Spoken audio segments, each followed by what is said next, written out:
Pemerintah melalui Kemenhub mengumumkan kenaikan tarif ojek online.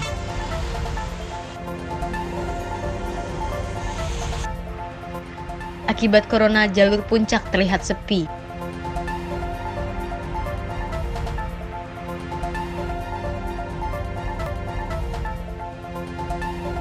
Untuk mencegah penyebaran COVID-19, pemerintah Kota Tegal menutup sejumlah akses jalan menuju Tegal.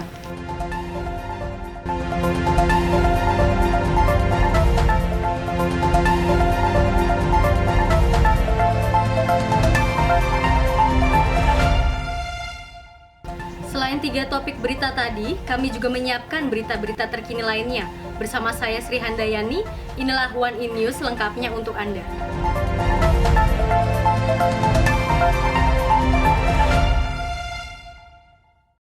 Berita pertama, Kemenhub telah mengumumkan tarif ojek online. Penyesuaian tarif ini berlaku untuk zona Jabodetabek.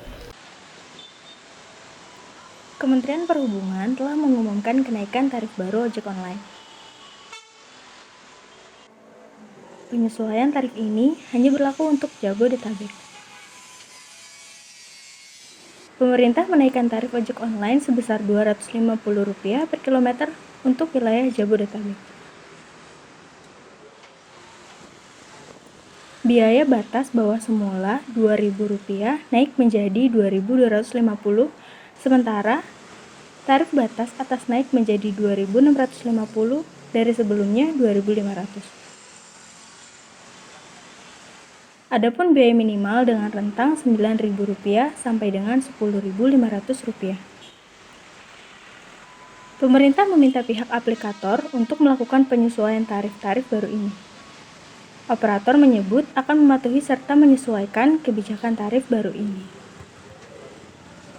One In News melaporkan untuk Revolution TV. Ahmad Riza Patria resmi dilantik oleh Presiden Joko Widodo di Istana Negara sebagai Wakil Gubernur DKI Jakarta. Ahmad Riza Patria resmi menjabat sebagai Wakil Gubernur DKI Jakarta dan masa jabatan 2017 hingga 2022. Politisi Partai Gerindra tersebut resmi menjabat setelah dilantik oleh Presiden Joko Widodo. Pelantikan berlangsung di Istana Negara Jakarta pada pukul 13 waktu Indonesia bagian Barat. Acara itu diawali dengan pembacaan keputusan Presiden nomor 40 tahun 2000. Demi Allah saya bersumpah. Demi Allah saya bersumpah. Akan memenuhi kewajiban saya. Akan memenuhi kewajiban saya. Sebagai Wakil Gubernur. Sebagai Wakil Gubernur.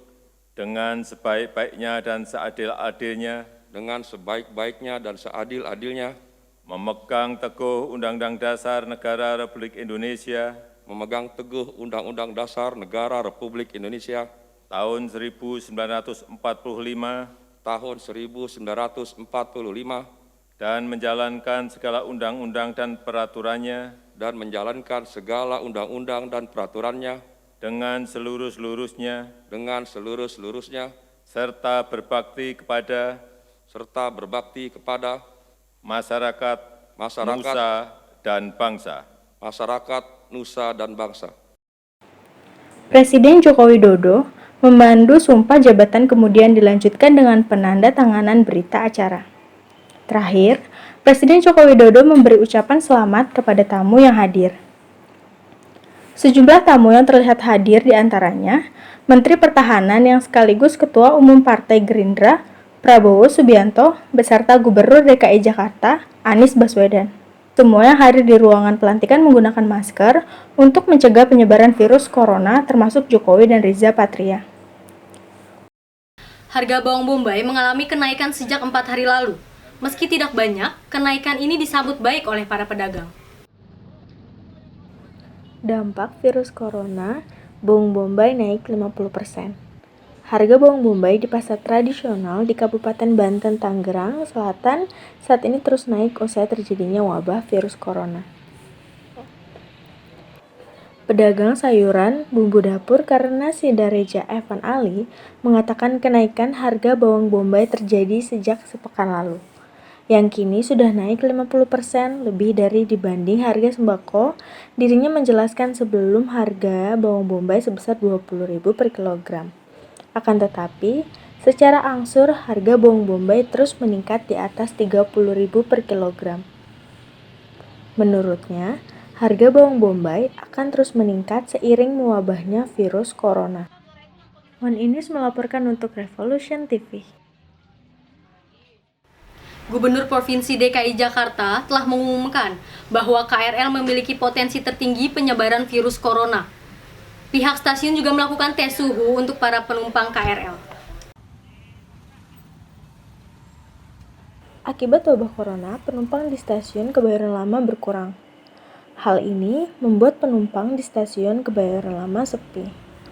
Suasana di stasiun Kebayoran Lama siang ini terlihat cukup sepi. KRL disebut oleh Anies Baswedan memiliki resiko besar untuk kontaminasi wabah corona.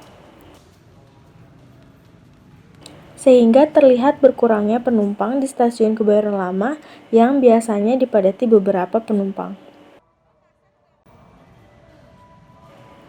Dan terpantau petugas keamanan sudah mulai memberlakukan pengecekan suhu menggunakan termogan untuk setiap pengunjung yang ingin menaiki kereta.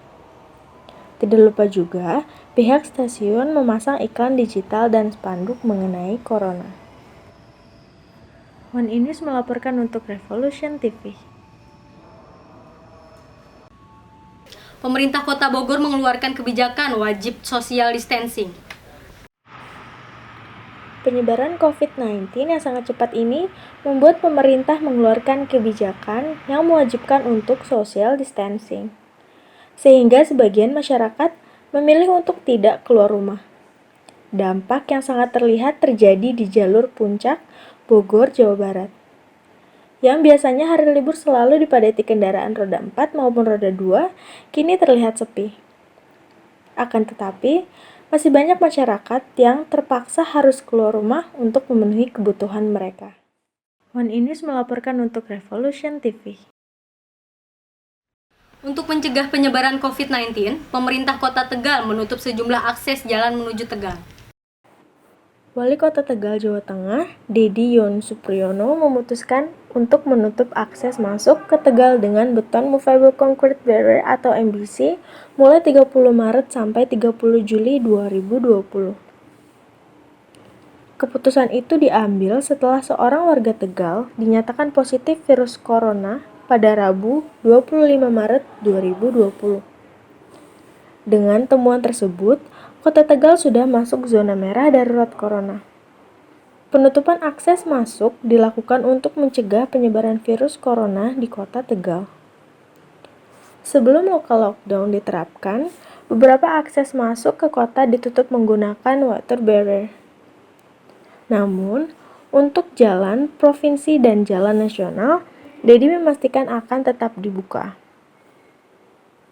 Tak hanya menutup akses masuk dalam kota, pemerintah Kota Tegal juga menutup akses menuju alun-alun dan tempat keramaian lainnya yang ada di seluruh kota. Bahkan, lampu jalan protokol akan dipadamkan jika ada massa yang berkumpul. One News melaporkan untuk Revolution TV.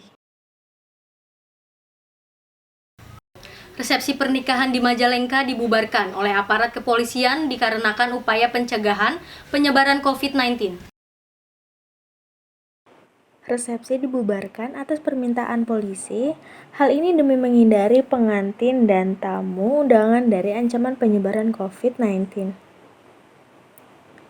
Polisi datang setelah menerima laporan soal warga yang tetap menggelar pesta pernikahan, meskipun sudah diperingatkan para tetangga. Polisi mengimbau calon pengantin hanya menggelar akad nikah saja. Sudah jelas bahwa setiap kegiatan sosial masyarakat yang mengundang massa lebih banyak tidak diperbolehkan, termasuk resepsi pernikahan ini. Yang hari ini kegiatannya hanya akad nikah saja. Dengan tidak berkumpulnya orang banyak merupakan salah satu pemutus mata rantai daripada penyebaran virus corona atau COVID-19. Siapa sangka, pasar tersohor di Wonosobo justru diselenggarakan di badan jalan. Beragam sayur mayur dan jajanan tradisional dipasarkan.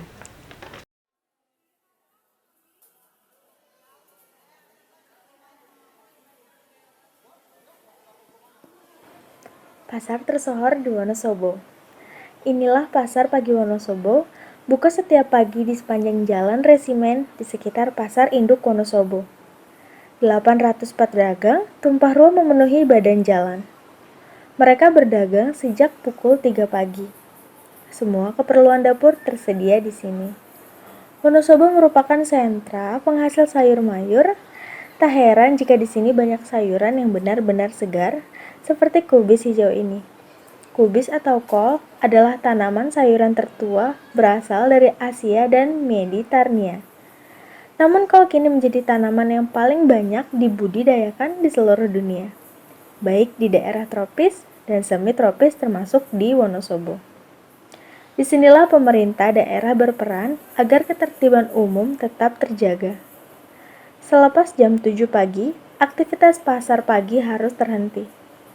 Meski aktivitas pasar berlangsung sekejap mata, jangan salah para pedagang rata-rata mampu meraup omset hingga 1,6 juta rupiah per harinya. Pasar pagi Wonosobo pun menjadi peruntungan perekonomian di Wonosobo. One Inis melaporkan untuk Revolution TV.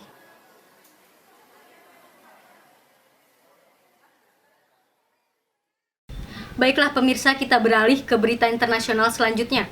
Tradisi unik merayakan Tahun Baru di Denmark. Para peserta melemparkan piring ke pintu depan di malam pergantian tahun. Tradisi memecahkan piring di Denmark. Kalau di Indonesia memecahkan piring mengisyaratkan hal yang kurang baik, hal ini bisa bermakna sebaliknya di Denmark. Di negara yang terletak di bagian utara benua Eropa ini memiliki ritual Tahun Baru yang unik, yaitu melemparkan piring ke pintu depan di malam pergantian Tahun Baru. Tradisi unik ini dipercaya dapat mendatangkan keberuntungan bagi sepemilik rumah. Di malam pergantian Tahun Baru, para pemilik rumah akan menyediakan tumpukan piring yang sudah tidak terpakai untuk dilemparkan oleh para tetangga atau penduduk sekitar. Semakin tinggi tumpukan pecahan piring di depan pintu, mengindikasikan bahwa si pemilik rumah adalah orang yang cukup dikenal banyak orang.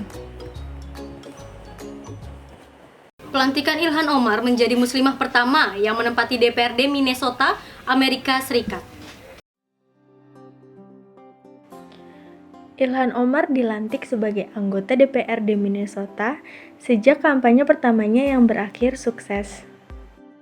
The little girl in that refugee camp 22 years ago, I don't think she could dream about this grand dream and plan. The ethos of America that can embrace a Somali American hijab-clad woman as their representative.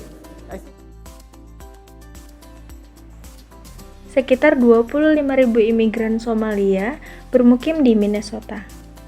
Sebagian besar adalah pengungsi seperti Omar.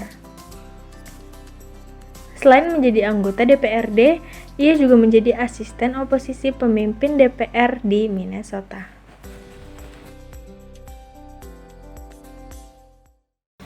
Pesona Bukit Hut di Karangbolong, Kebumen, Jawa Tengah menjadi pilihan destinasi wisata andalan di Kebumen. Pesona Bukit Hut di Karangbolong, Kebumen. Kebumen bagian selatan menyimpan keindahan alam yang menakjubkan. Berbatasan dengan Samudra Hindia, wilayah itu terkenal dengan pesona pantai yang dikelilingi perbukitan hijau. Tak ayal, daerah ini bukan hanya menawarkan pantai sebagai objek wisata andalan, namun juga perbukitan berlatar samudra biru yang menawan. Satu di antaranya adalah Bukit Hut.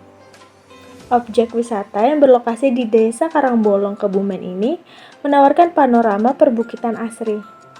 Sedangkan latarnya adalah bentangan Samudra Hindia. Memang panorama keindahan alami di wisata Bukit Hut ini sangat berpotensi, sehingga memiliki daya tarik yang sangat kuat untuk dijadikan salah satu destinasi wisata andalan dari Kabupaten Kebumen. Harga tiket masuk wisata Bukit Hut Karangbolong bisa dibilang sangat bersahabat. Untuk harga tiket masuk Bukit Hut, pengunjung akan dikenai biaya Rp2.000 sampai Rp4.000 saja. Dengan biaya parkir motor Rp2.000, mobil Rp5.000, dan minibus Rp10.000. Untuk kalian para pecinta otomotif, Cafe Karburator Spring menjadi pilihan tempat berkumpulnya para bikers. Untuk yang penasaran, kalian bisa langsung aja ke Bintaro Sektor 9. Berikut liputannya. Karburator Springs Cafe adalah sebuah kafe tempat nongkrong untuk para bikers. Karena sesuai dengan namanya, Karburator Spring Cafe tempat ini mendesain tema bikers yang juga memberikan suasana otomotif asri dan nyaman. Selain memberikan suasana yang asri, enak, tenang dan nyaman, kamu juga dapat melihat berbagai koleksi motor gede loh yang ada di tempat ini. Setelah puas melihat isi dalam kafe, sekarang kita bisa memanjakan lidah dengan berbagai menu andalan. Di sini tentunya selain nikmat, pas untuk di kantong. Gimana? Bikin penasaran kan? Yuk langsung saja datang ke Karburator Spring yang ada di Bintaro, Jakarta Selatan. Sekaligus menutup perjumpaan kita hari ini, saya Sri Handayani dan kerabat kerja yang bertugas mohon undur diri. Selamat beraktivitas dan sampai jumpa.